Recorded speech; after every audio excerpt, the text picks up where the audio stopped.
I'm joined by Amisha Parikh. She is the VP of Security Solutions at Mastercard. Amisha, thank you so much for joining me today. Thank you so much for having me, Al. VP of Security Solutions at Mastercard, what is it you do in your role?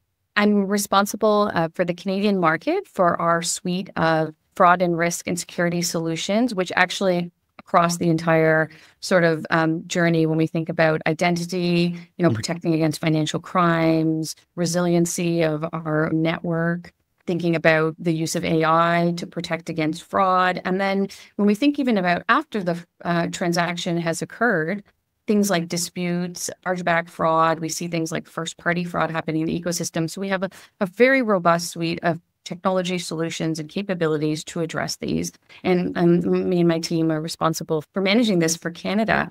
According to the Canadian Anti-Fraud Centre in 2024, Canadians lost over $630 million to fraud. And that's only what's reported, right? That's affecting over 34,000 victims. And we know that oftentimes only 5 to 10% actually gets reported. So we know that the size of loss could be significantly higher and will only continue to scale. You bring up a good point of how many cases, and these are just the ones that are reported. So there's a lot of kind of embarrassment maybe of businesses who are victims of fraud who may not report because they think maybe they're alone or they're embarrassed about it. And I guess that's the importance of awareness campaigns like this, where it's like, no, you're not alone.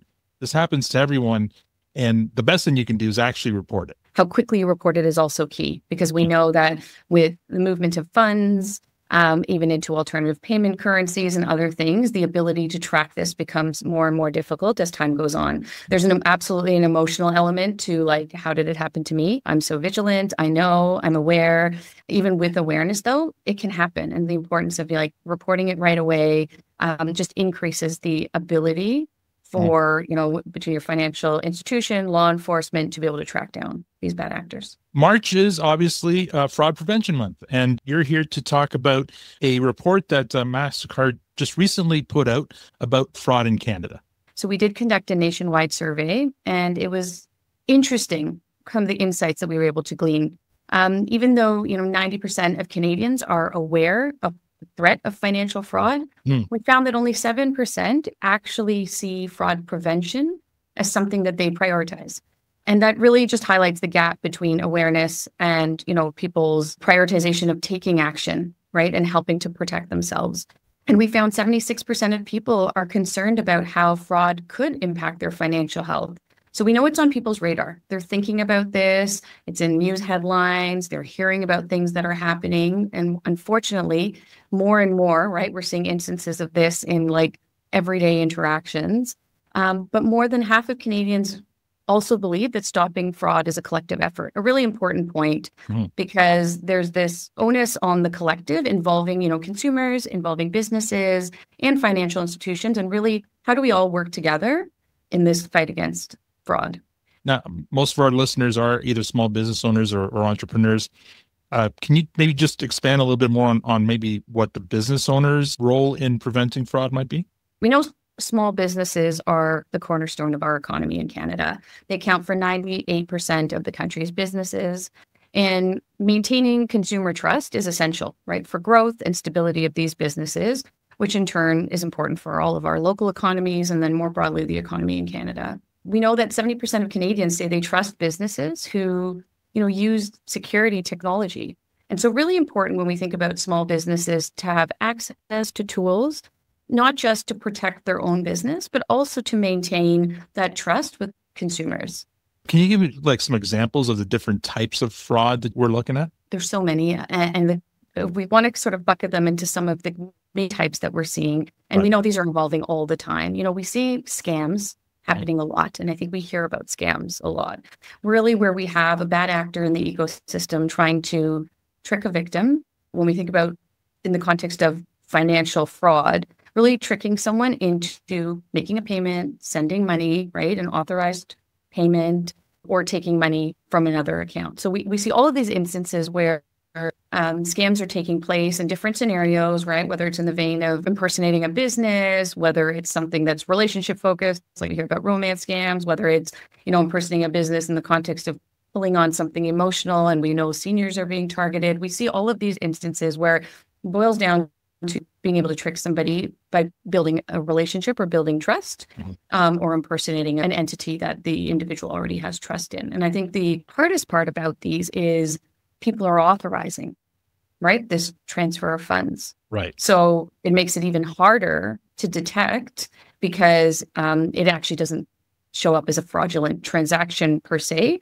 but the individual was tricked into sending the funds. And you mentioned what small business owners can do to help prevent. Obviously, you already talked about some of that, using the right tools and letting their customers know that they're using these tools.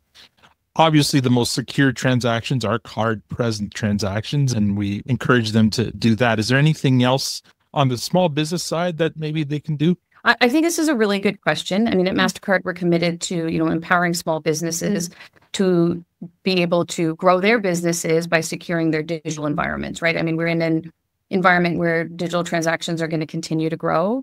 We know interactions online are going to continue to scale. And we really believe that small business owners who face a higher risk of these types of fraud even simple changes can really make a difference. By using fraud prevention tools and technologies, they can really put those in place. But awareness is also key. And that's awareness on both sides, right? Awareness for the business owner and what they should be looking for.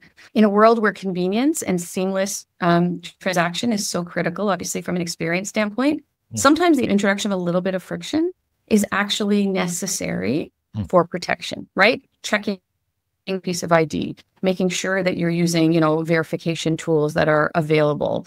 And I think we see a lot of these things when we think about the investment or the use of technology, being able to do that and taking those steps. For sure. And I can't emphasize more that awareness obviously is the big key. And that's the reason for this month being Fraud Awareness Month. Where can folks learn more in order to gain this knowledge and learn more about what MasterCard is doing to help with fraud prevention?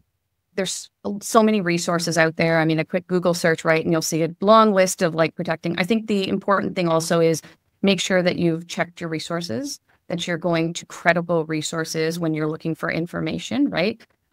Because we want to make sure that, we're relying on not just anybody who's posting on Google, but that we're going to reliable sources to look for that. I think MasterCard is dedicated to supporting Canadian small businesses and staying resilient against these types of threats.